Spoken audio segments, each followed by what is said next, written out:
Welcome to Devils in Red 59. My name is Steve, and breaking news today coming out of the Telegraph is that Iraola, the manager of Bournemouth, is now side by side with Carrick for the manager's job at Manchester United. I don't know what you feel about Iraola, but personally, would I like him at Manchester United? Yes, I'd like him at Manchester United because I think he's very much like Carrick in personality. He's nice and calm. He gets on well with his players, and he plays an exciting brand of football. It's end to end, out to the wings, crosses in, which is a lot like Manchester United like to play. Now, would Manchester United players accept Iraola coming in as the new manager, or is that going to uplift things again with one or two players that may not be too keen on him for one reason or another, whether it's his training methods or, no time off and bits and pieces that they've experienced under Carrick? I mean, personally, I think Michael Carrick has brought a lot of calm and stability to the side since he took over as interim head coach. And would you really want to change that? I mean, people can say his style of football is not brilliant at the moment, um, but that could well be because he's come in to do a job, and his main job is to get the Champions League position. And obviously, certain things go out the window, and he's looked at each individual player, I think, in Manchester United and thought, how can I possibly get the best out of some of these players? And one of them was to put them back into their natural positions, which has obviously made the players more comfortable. And obviously, they've not only played a better game themselves, they seem to have come together better as a team and grind out results. So, yes, the football hasn't been pretty a lot of the time, but it's a results game this season. If Carrick had took over and played a nice style of football, but he wasn't picking up the results, then he'd be being criticised for that, wouldn't he? But in respect of Iraola, I've got a lot of respect for him. I think he's done very well at Bournemouth for the years that he's been there with very little money. And obviously, each summer transfer window comes round, you've always got one or two decent Bournemouth players that have been going out, but Iraola does seem to have a very good knack of bringing through the youth and getting the best out of them. If you lose one player, it's a brand name. He seems to bring somebody else through that replaces him, and you don't really notice that much different. The standard of football seems to remain the same: good, attacking, attractive football. So I think there's a lot going for Iraola, but it's whether Manchester United fans would accept him. Is the job going to be too big for Iraola? I mean, we all seen what happened with Thomas Frank when he left Brentford and went to Tottenham. And they say that Tottenham's got a lot of problems and that, but we've had our big problems as well. Nobody more so than Manchester United. Sometimes you can bring in a manager from, sort of a smaller club such as Bournemouth and the likes of your Brentfords and so forth, and that step up to the bigger club is proves just to be too much for them. So you've got to have that in the back of your mind. But his style of football is very good, and it's exciting. You're on the edge of your seats at times, and obviously when Brentford come to Old Trafford and we ended up with a 4-4 draw. I mean, it was end to end from both sides, in all fairness.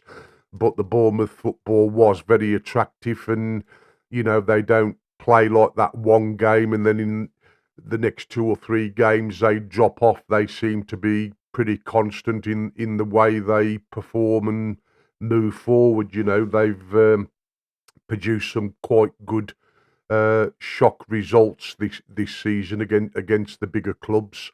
So yeah, Iraola, he's got to hopefully have an interview, and coming out from the Telegraph, he's in strong contention with Michael Carrick for the Manchester United job, and I believe that Iraola has said that he would prefer Manchester United over Chelsea. So what do Chelsea do next? I mean, if they think that he's quite interested in coming to Manchester United, albeit they're going through a process of their own, or are they likely to move on Iraola sooner rather than later, and that then puts him out the contention, and we end up with Carrick anyway.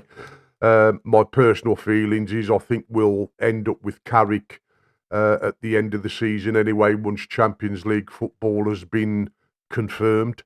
Um, because what he's bought this half of the season, he's been good for Ineos, he's been good for the Glazers, because you all know what type of pressure was on the club and on the players prior to Carrick taking over, so he has brought a lot of stability and calm, and obviously the players do like him. I mean, there's more and more the players coming out now saying they'd prefer Carrick to get the job because they like him and he's well liked around the club and he's got the right personality and stuff. And do you think that if Michael Carrick stays and he gets the transfers that he'd like to bring in the summer, that then he will introduce his style of football? Do you think that will change and we'll see a better standard of football, more attacking football? Or, is it going to be another season of trying to ground out results again? I would hope that the style of football would change, because obviously Man United fans like to be on the edge of the seats and see that type of football being played, and it's not nothing. It's been going on for only a few years. I mean, you look at the history of Manchester United and it's always been end-to-end attacking, out wide to the wingers, and the wingers get them in and so forth. So obviously we'll have to wait and see if Iraola develops into anything. I would think that Manchester United probably will give him an interview, and at the end of it, when they decide and they announce the new manager, I think it will be Carrick, and they'll say, well, there wasn't that many managers available to us because the targets that we initially had earlier in the season have all now signed contracts up or committed to other clubs, and obviously there wasn't a great deal left. So obviously we've interviewed Iraola, which is a good manager, which we all believe he is, and we still believe that Michael Carrick is the man to take it forward, and he'll possibly get either a 2-year contract with the option of an extra year, or he'll get a 3-year contract with an option of another year, I would have thought, because you can't just bring in a manager short term and say, well, we'll give him 12 months and see where we are at the end of the following season, because that's going to be no good for anybody's mental health, fans, players, or the manager. We all want to know where we are, and if Carrick does get a 3-year contract and it turns out that they have to get rid of him after 18 months or so, then at least they've tried, because I don't think there is that many people about Nagelsmann, the German manager. I know different people have spoke about him, but personally I don't think Nagelsmann's going to be a very good fit for Manchester United. I mean, he's quite a bit younger than Michael Carrick. I think he's middle to late 30s, and okay, he's been at a few clubs and not done too bad, but I've also heard reports over the last few months that Nagelsmann doesn't particularly get on well with his players. So, is that likely to create another situation that we've seen in recent years before, where players at Manchester United start having fallouts with the manager for one reason or another? So, yeah, I think it's obviously going to be down to them too. I don't think anybody else is realistically going to come into the frame, and if they do, I think it'll just be a flash in the pan. And as I say, my personal belief is that I do think we'll end up with Michael Carrick. Some more news coming out of Old Trafford today, that Kobbie Mainoo has now put pen to paper and signed his new contract, which I believe is for 5 years. It will take him to 2031. And I believe his wages can be up to and in the region of £150,000 a week. Now, obviously, some people might think for the money that he was on prior to this new contract that's a lot of obscene money. Yes, it is obscene money because you'll never earn that, and I'll never earn that in a lifetime. But for a professional football player today, £150,000 a week is not a lot of money. And I think for what Kobbie's done since he's coming in this second half of the season, he's started to prove himself and justify that type of wage when you look at the likes of Mason Mount that's on £250,000 a week and he barely plays. So I think Kobbie Mainoo playing nearly every game on £150,000 a week, I think it's well justified.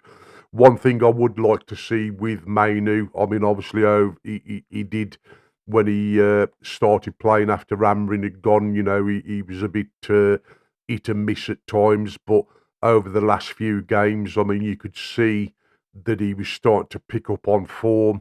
And in his last game, I mean, he had some really good spells of going forward with the ball, taking players on. And I think that's one thing that Kobbie maybe needs to add to his game now, a little bit more self-belief that he is good enough to go forward and take players on and have a go at goal, because I'm sure there are some good goals to come out of Kobbie Mainoo if he just has that little bit of trust in himself that he's capable of doing it. And I think we've seen glimpses of that in the last few games with the way he's moving forward at times. But obviously with Casemiro currently being there, I think it's been a good partnership, certainly these last few months between Casemiro and Mainoo. And when Casemiro goes forward, obviously Mainoo seems to sit back a little bit more because, as we all know, for as good as Casemiro is, his legs aren't what they used to be, and for him to try and get back if Mainoo's up front as well could have obviously generated a lot more problems. So I think Mainoo and Casemiro do work that well between them, that Casemiro goes forward and Mainoo hangs back a bit. But it is nice to see just recently that Mainoo is starting to move forward a bit. But obviously Casemiro, when he knows that's going on, he'll hang back a bit. So, I think it's worked out well. And I think next season, obviously with Casemiro not being there, subject to the midfielders we bring in. I mean, if we bring in another defensive midfielder to replace Casemiro, then I think next season you will see the likes of Mainoo moving forward a lot more, taking on the players and having a pot at goal, because I think he really has got it in him to generate something. So I'm quite happy about his new deal being announced today. Obviously, a little bit of news about Tonali, as we spoke about a little bit yesterday. Apparently, it's come out that he's very unlikely to be going back to Italy now because he appreciates that Italian clubs aren't going to have the sort of money to spend that Newcastle are likely to want to take him there. So he's pretty much said that he wants to stop in the Premiership, but he wants to be playing in a side that's playing for trophies and Champions League football, etc. So, never say never. If Anderson goes to Manchester City like it's looking like at the moment, then there's a good possibility that Manchester United might say, well, okay, he's going to be our main signing, 100 million or 90 million, and then we need to look for some cheaper options, for our second or possibly third choice midfielders, because I think we are going to want four midfielders at least, with the competitions such as the FA Cup and Carabao Cup, and obviously playing in the Champions League as well. So I think we're definitely going to need a minimum of four. And obviously, if we've got any youth players coming through, then obviously we can fall back on one of them, like if there's any injuries and so forth, to help, play the odd game here and there. So I think that's where we're going to be with that, to be perfectly honest. Again, I'd just like to thank everybody that watches the videos, and I am trying to build a community, so please smash a like because it's important. Hit the subscribe button because it helps get my numbers up on the channel. And obviously get yourself in the comments and share the video as well. As I've previously said before, there is a competition coming up that starts in May, where there will be a question answered every Friday of May. And the first two correct answers that come back from that on a Sunday, it will be announced who they are, and one will receive a Devils in Red t-shirt, and one will receive a Devils in Red baseball cap. I don't know whether you can see it, but this is the t-shirt that will be up for grabs throughout May. You've got the Devils in Red 59 on the one side, and then you got the 1958 Munich clock on the other side. So that's just to show you what the t-shirt's like that's gonna be up for grabs throughout the month of May. But as I say, please smash a like, share the video, and subscribe, and I'll speak to you again very shortly. Thank you very much.